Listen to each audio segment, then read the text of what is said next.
Hey everybody, welcome back to Hi5 Resale Shop. My name is Derek. I've been selling on eBay for 17 years, sold thousands and thousands of items on eBay.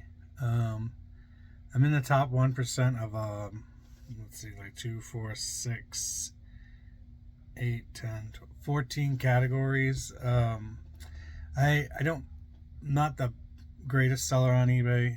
There's a lot of people who make a lot more money than me. But since the 2 years of coming back to eBay, I've been able to establish my footprint there again and make it so that I can pay most of my family's bills with just the eBay income. So that's what we're talking about here on this channel. I've been doing these videos for about maybe a year and a half now, and we're just trying to grow the channel so we can teach some other people some better ways of doing things on eBay, or talk about what are the best ways of doing things on eBay. Today I wanted to touch on something that keeps coming up in some of the Facebook groups for eBay sellers. I don't really pay attention to those threads, those Facebook channels, because I find them mundane and the same questions get asked over and over again, and I would rather help eBayers through this platform, this kind of medium, than continually helping people comp their items on these Facebook groups. It really does nothing for me, and it just makes me upset. So I've chosen to take myself out of those Facebook groups because it's people who are nasty and complaining a lot of times, people who are flexing sometimes, and then people who are just too lazy to do the work on their own, and they're asking people how to comp their items, how to look up their own items. I don't mind helping people, but I'm not going to do the work for them because it's very hard to do the work just for yourself. So I've gotten out of those groups. So in this video, we'll talk about how to respond to eBay offers, how to respond to eBay returns, and how to respond to messages through the eBay messaging system. And we'll go through the things that sold over the weekend, Friday, Saturday, Sunday, and then this morning on Monday morning. There were 26 items that sold over that time frame for a total of $480 gross. Some of that stuff is already shipped out. Some of the stuff on Friday and Saturday morning I already shipped out, just because I wanted to make sure that those people may get their items before Christmas. Even though the items today that get shipped out, for the most part, they should get there before Christmas. So I'm going to try something new today. I'm going to talk about some items that are already gone, and I will put up little shots of what I'm talking about in the video, and I hope it works out. I've never done it before. I really am not doing a lot of production value in these videos. I just shoot it straight through and then send it off to the YouTube machine and let people watch it. So I'm going to try something new here. And so I'll talk about the stuff that's sold previous to or that's already gone, and I won't have the item to actually show you.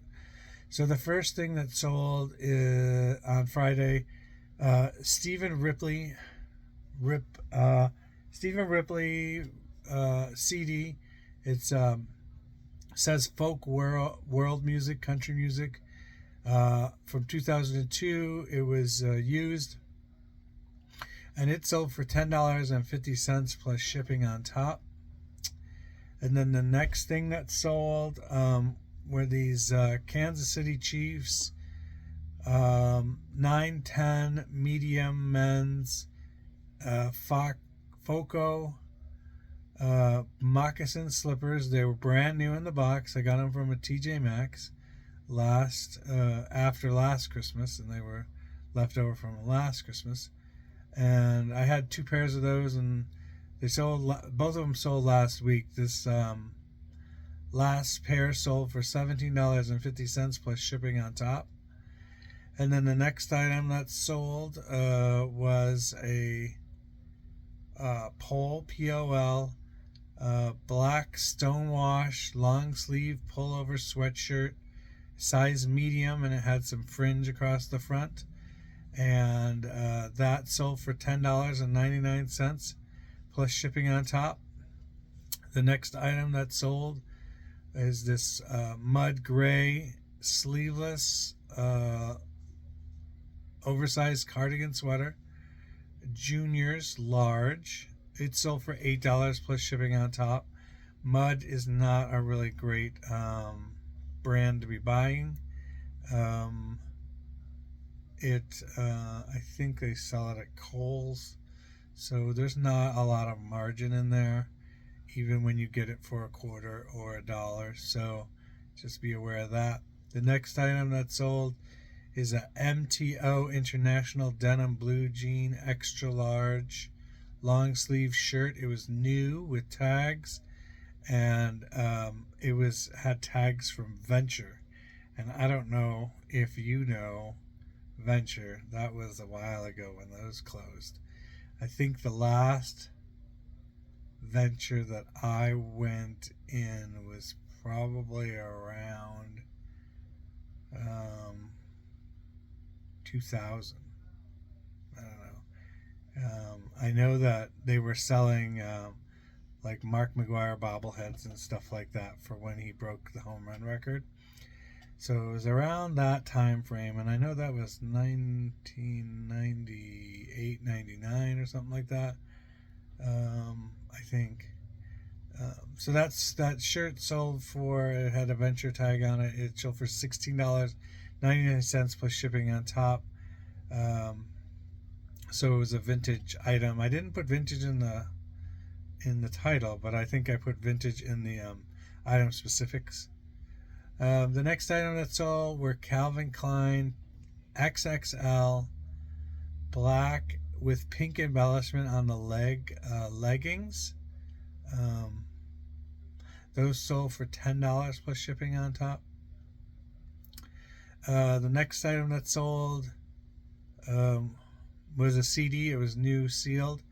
It was called Sleeping with Sirens, How It Feels to Be, an indie rock CD from 2019, and that sold for $15.40 plus shipping on top. So a really good CD sale right there. The next item that sold was a little cosmetic bag. It had a leather look to it, but I don't think it was. It was from Marc Jacobs and Neiman Marcus.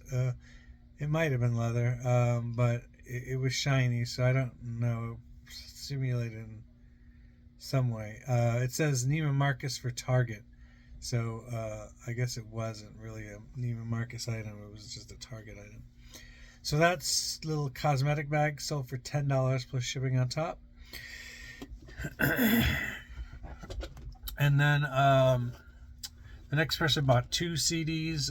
They bought a brand new, both of them are brand new. This is Miles Kennedy, Ides of March. It's a indie rock music CD from 2021. And then Serge Tankian, Elasticity. And there was a keyword that somebody had in there.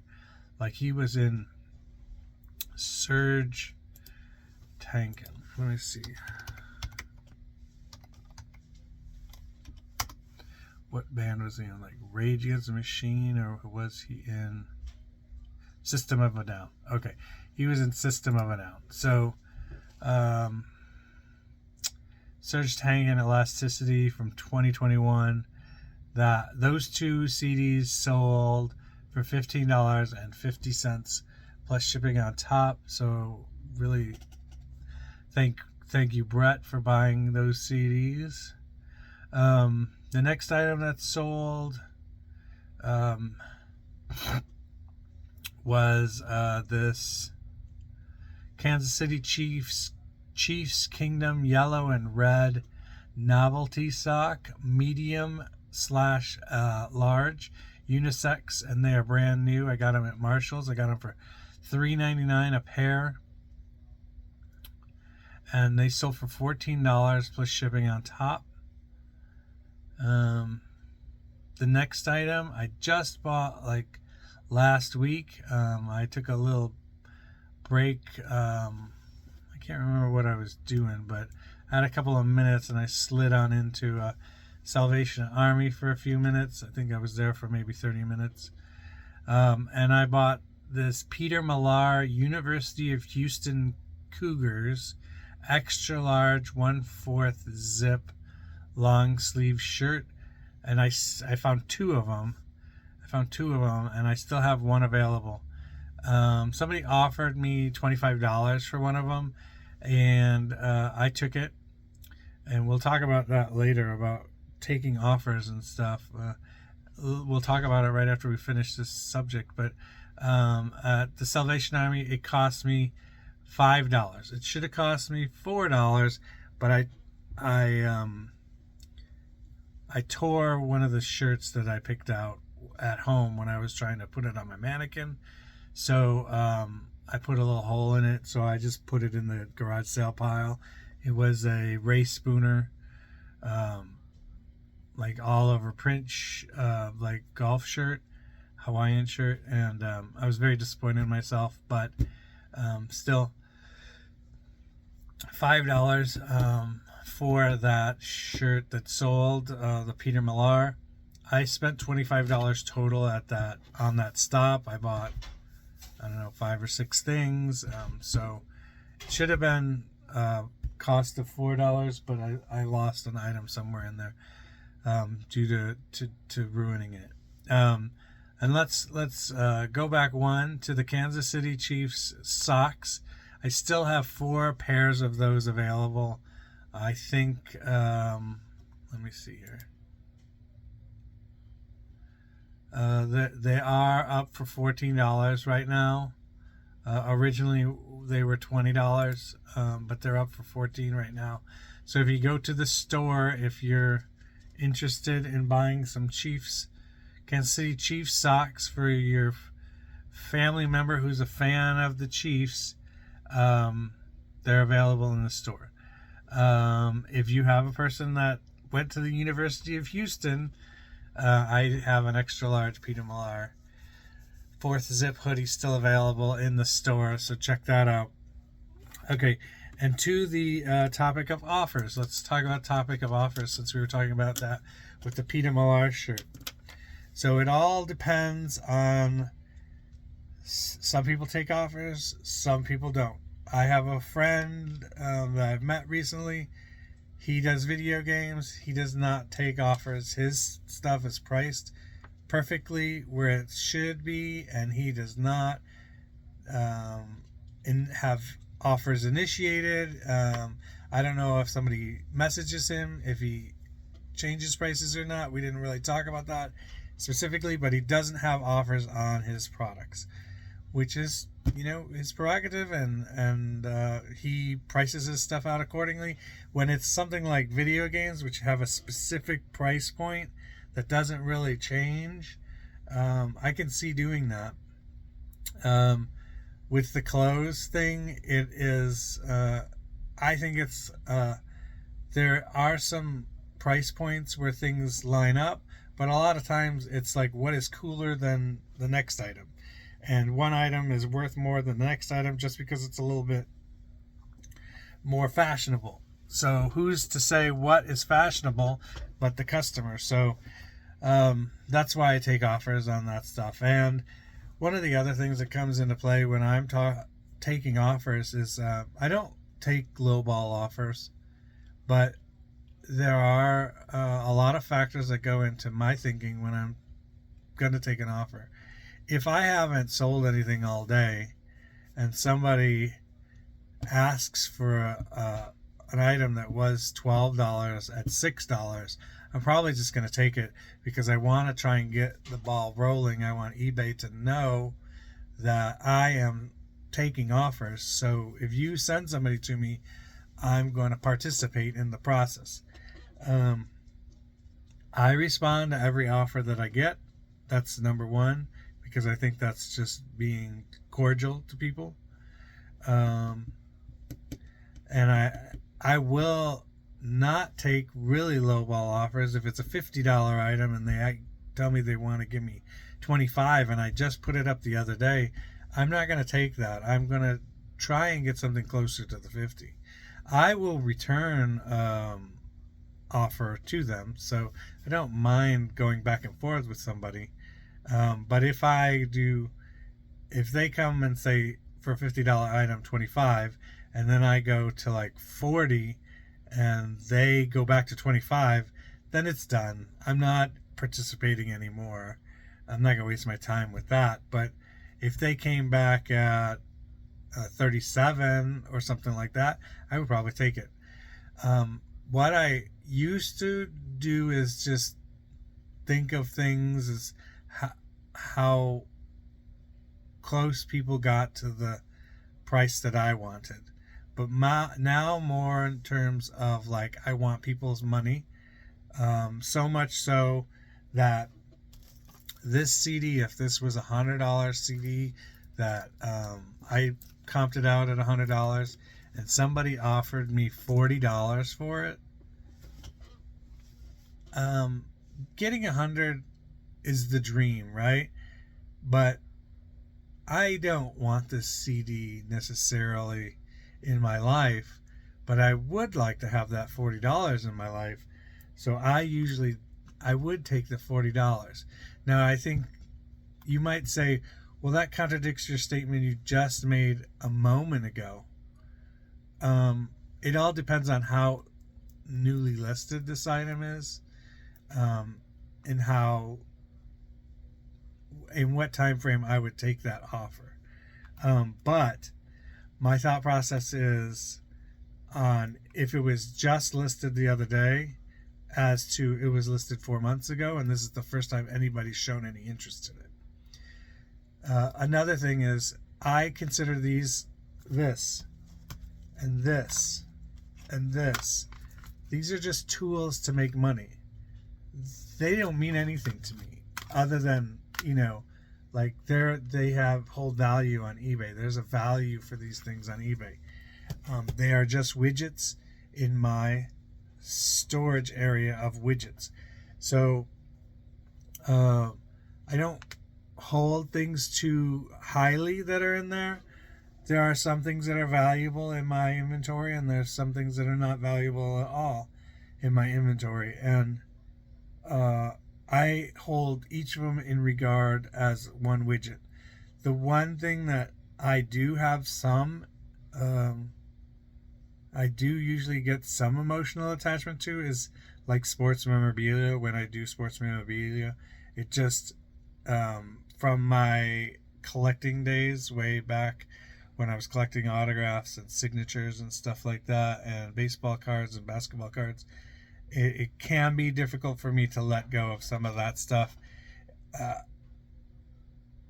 I think of that in nostalgic terms, and I have some. If I didn't have any problem selling these items, selling these items and thinking of them just as widgets, I don't sometimes have the same philosophy or the same process when I'm doing that. So that's what I do with offers. I don't take all offers. Sometimes I still get offended by people who send me some offers, but for the most part, I try to accept offers if they're in the ballpark of what I'm trying to sell the item for. So let's get back to the items that sold. So I think there's this last one that sold, that's already shipped out. So Grover Washington Jr. It's a double CD. It's got 2 recordings on there: Secret Place and All the King's Men. It's R&B jazz, and it's from 1986, and it was used, and it sold for $9.80 plus shipping on top. So then we get into the stuff that is here. So this is a Chain Gang Prisoner Adult XL Costume Striped long sleeve top and the bottom. And this came from 2.5 months ago. I, on a whim, went to a garage sale. I got a bunch of really good stuff. And I came back from the garage sale, and I went to go get my kids from school, I think. And I realized I hadn't grabbed the Halloween stuff, the whole bin of Halloween stuff that I had purchased from the lady. And I went back there, and she still had it sitting behind her little table for me. She knew that I had forgotten it, and I grabbed it. The buy cost before the Halloween stuff was involved was somewhere around $1.25, $1.50 or something like that. But when I got all of the costume stuff, it went down to 87 cents a piece for an item. So this cost on this is 87 cents. I've sold a bunch of Halloween stuff, olive oil wig and Popeye pipe kind of stuff, and I'm trying to think that. Oh, I'm sorry. During around Halloween, I had it up like 2 weeks before Halloween, or a week before Halloween, and a bunch of stuff did sell, and I'm sure people got it before Halloween and stuff like that. So, I've made my money back on that sale 2 and 3 times at this point, and I have a ton of Halloween stuff left to sell, and there's some glassware and stuff that still is around. So $13.99 plus shipping on top on that item. The next item is a book. It's called The Inspired Letters in Clearest English. It's from 1964. It's by Frank Laumbach, and it's autographed by the author. Right there, it's autographed. And this sold for $19.99 plus shipping on top. The next item that sold was a dress. It's an Exhilaration dress. This is Exhilaration, I think, is a Target brand. Or it was a Target brand at one time. And this like crochet lace pink long sleeve dress with the scoop neck is a small. It sold for $4 plus shipping on top. So not a whole lot of money there, but it's been up a really long time, I think. So probably close to 2 years. The next item to sell, where is this?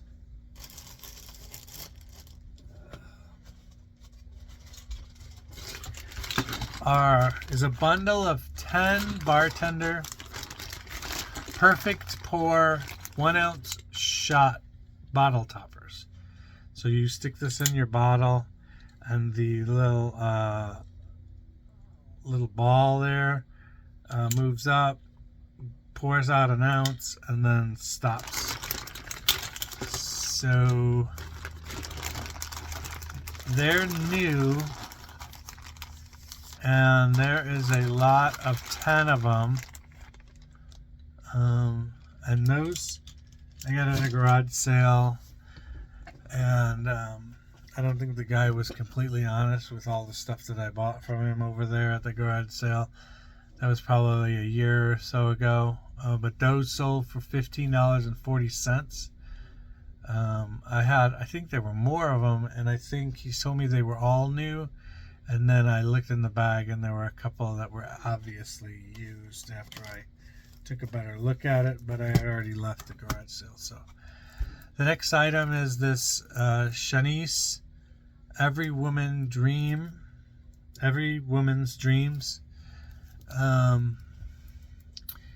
rap, R&B, hip hop, New Jack Swing 2006 CD. It's new and sealed. It sold for $11 plus shipping on top. The next item is a little bit funny. It is this book called Let's Wonder About Science, the Atoms Family. Well, because they're molecules and atoms. Okay, and then this book was from 1995. It's an ex-library book, and it sold for $12 plus shipping on top. The next item it sold is this WWE, WWF Forcible Entry Superstars entrance music from 2002. This sold for $6 or $5.99 plus shipping on top. The next item that sold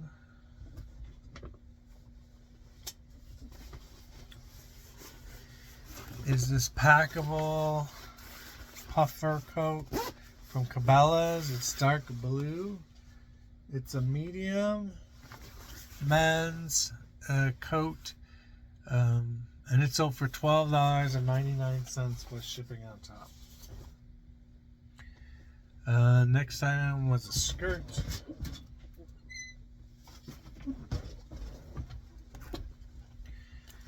This Talbot's skirt. It's got this unique stitching right here. This is new with tags. Size 14, knee length skirt. So for $10 plus shipping on top. The next item is a lot of 8 pop culture kitchen magnets to include Quick, Toucan Sam, Scrubbing Bubbles, and the Chex Cow. So you got Toucan Sam, you got Quick, or actually Nickelodeon as well. There's a little avocado. There's a Scrubbing Bubble. And then there's 4 of these Chex Cows. And this lot of 8 kitchen magnets sold for $10 plus shipping on top. I'm gonna hand it to my wife. I told her that those would never sell, but it was sold. So congratulations on being right. To my wife. This next one is new sealed. It's Our Lady Peace Spiritual Machines Alt Rock 2001. It sold for $4.50 plus shipping on top. I don't know much about that. The next item is this American Eagle hoodie. It's a full zip front, it's medium, and it's got the white eagle on the front. It's got like a lined hood.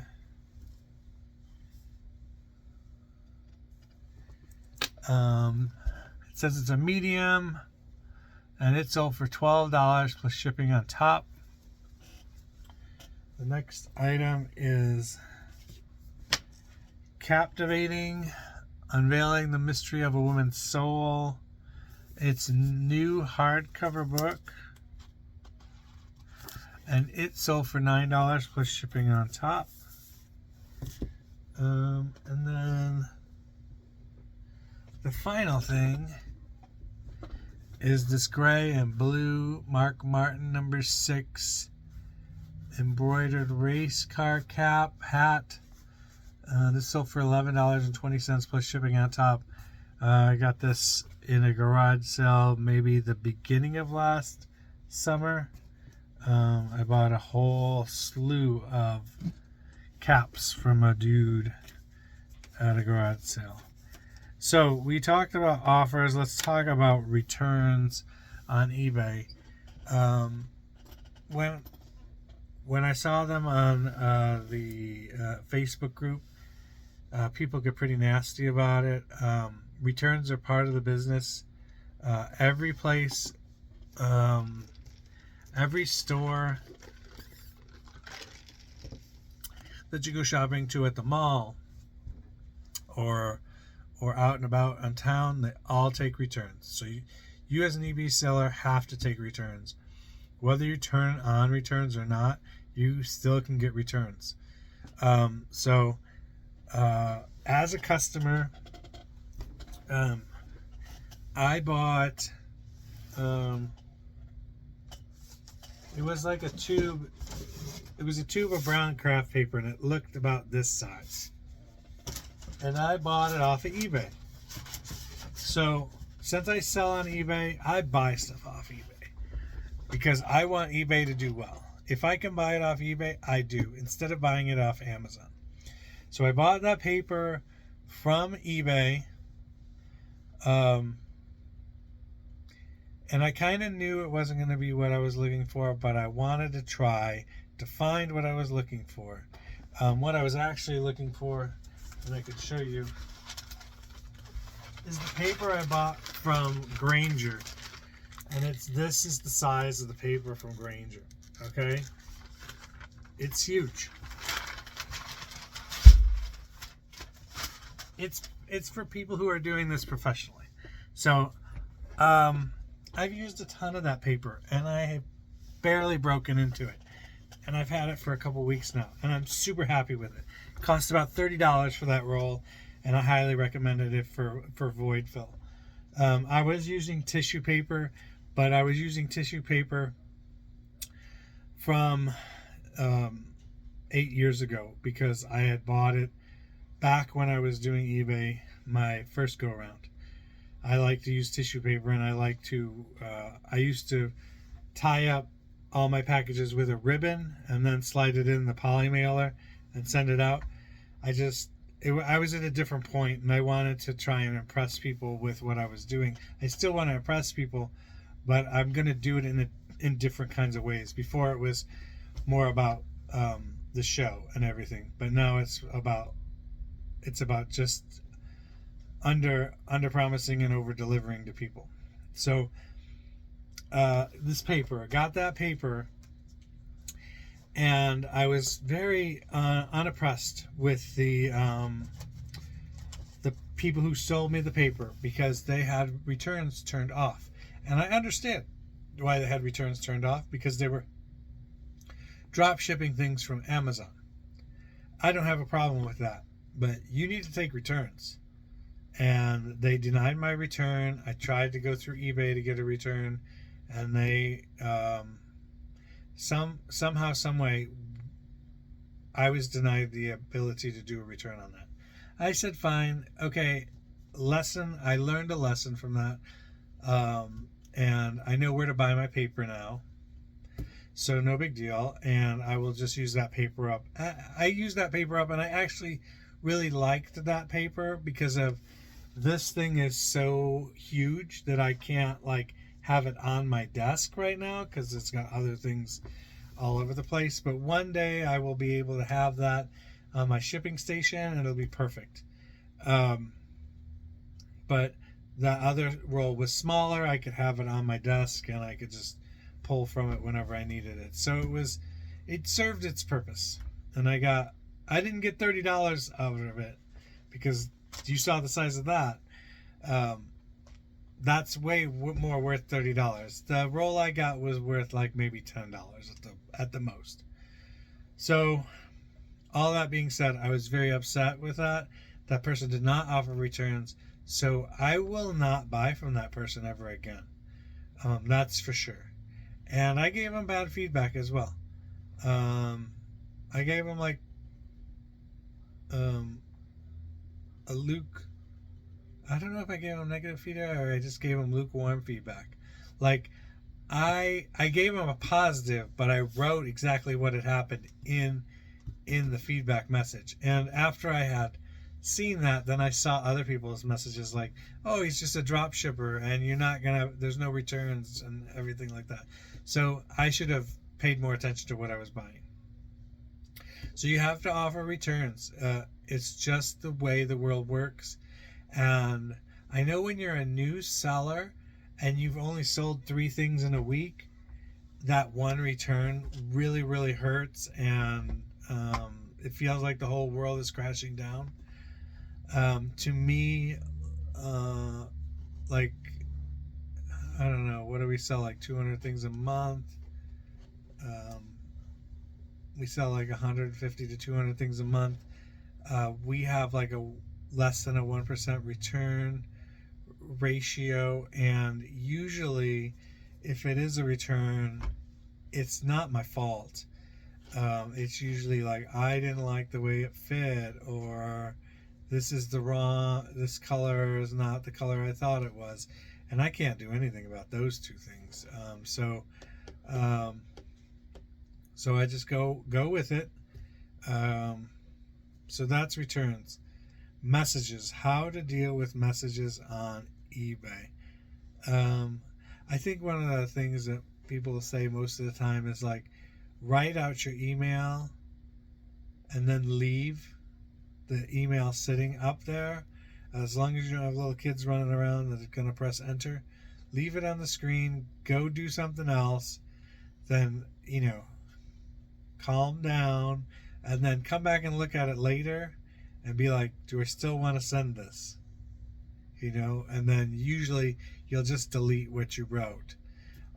You'll have this whole diatribe written out, this whole monologue written out about this scathing review of whatever's happening, and then you'll come back later and you'll be like, yeah, I'll just say, a short answer, yes or no, or maybe so, or whatever, and just let it be like that. There's no reason, and like somebody made you angry, there's no reason to like escalate it, because as a business owner you're supposed to most of the time de-escalate stuff. If you have a partner when you're like doing this stuff, Lindy used to work with me in here, and she's my wife, and she used to do some of this stuff as well. We would bounce it off each other and make sure that we both felt the same way, and you get some good stories out of the way people deal with the customers. But for the most part, most of the time, it's just, I wrote this email. It was pretty nasty, and then I deleted it, and I just gave them a really short, concise answer with no tone in it, and just be done with it. So that is how I deal with that. I try to respond to everybody's messages, and I think eBay wants you to respond. If somebody sends a comment to you that doesn't really require a response, like, thanks for shipping my stuff today, I just email back, you're welcome, and then the eBay sees that I have interacted with that person, and I think they give you bonus points for doing that in some fashion, like that person is willing to interact with their customers. They don't let emails go unanswered, kind of deal. So sometimes there's like nothing to be answered about. Sometimes you don't want to answer, but I just answer a short, concise answer to them. There's one other thing that I wanted to mention, like, and I listened to somebody else say something similar about what I say. So somebody comes and they want to buy a hat, right? And they're like, is it a snapback, or is it like a buckle in the back? And I'll be like, well, it's in the listing. I'll just answer back, it's a snapback. And then they're like, what color gray is it? Well, take a look at the pictures. That's the color gray it is. Whatever you see, that's what it is. And then they come back with a third question. At the time of the third question, if they're the kind of ridiculous questions like what kind is it? That's already in the listing. What color? It's already in the listing. You're obviously not paying attention. They're going to be so hard to please as a customer that you might as well just skip it. Like, it's just going to be a problem. So our rule as a couple, my wife and I, is if somebody asks three really insignificantly obvious questions that are in the listing, or they should look at the listing to find out, we just we block them from buying from us, because those people are difficult to make happy, and I just don't want to deal with that. That's not what I want to deal with. And does it happen a lot? It doesn't happen a lot, but you can tell it's going to happen by the types of questions that you're going to get from the same person about the same item. Like if you have a repeat buyer and they're asking questions about different things, different items, that's totally different. But I'm talking about the same item, and the listing is a good listing, and all the stuff is in the listing that this person's asking about. I would just not deal with that person, because they're going to be difficult to deal with. Let somebody else handle that sale and move on to the next one.